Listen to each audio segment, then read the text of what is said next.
Hello friends, welcome back to our channel trendy ideas.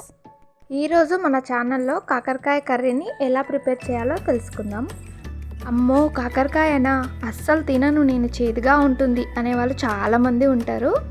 అలాంటి వారి కోసం ఈ కాకరకాయ కర్రీని చేదు లేకుండా ఎలా ప్రిపేర్ చేయాలో ఈ వీడియోలో తెలుసుకుందాం. స్కిప్ చేయకుండా చూడండి.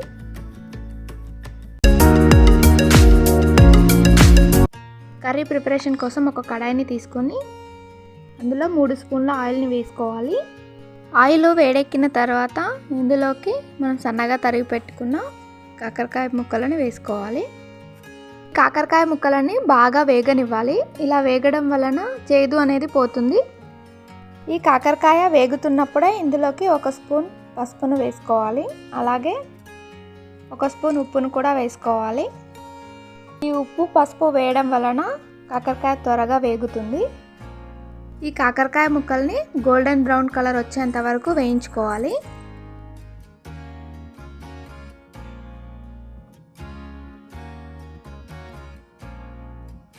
వీడియోలో చూపిస్తున్న విధంగా గోల్డెన్ బ్రౌన్ కలర్ వచ్చిన తర్వాత ఇందులోకి 1 స్పూన్ను అల్లం వెల్లుల్లి పేస్ట్ని వేసుకోవాలి.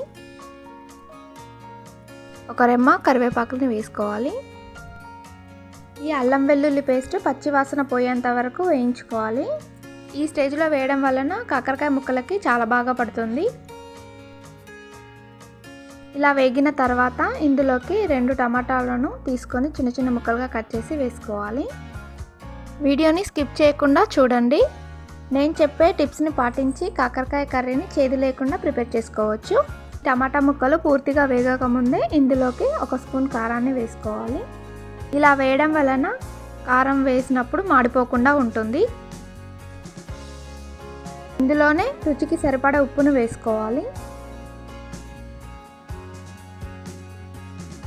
ఈ టమాటా ముక్కలు పూర్తిగా మగ్గిన తర్వాత ఇందులోకి 1 స్పూన్ ధనియాల పొడిని వేసుకోవాలి. ఇందులోకే కొద్దిగా ప్రోటీన్ పౌడర్ని వేసుకోవాలి.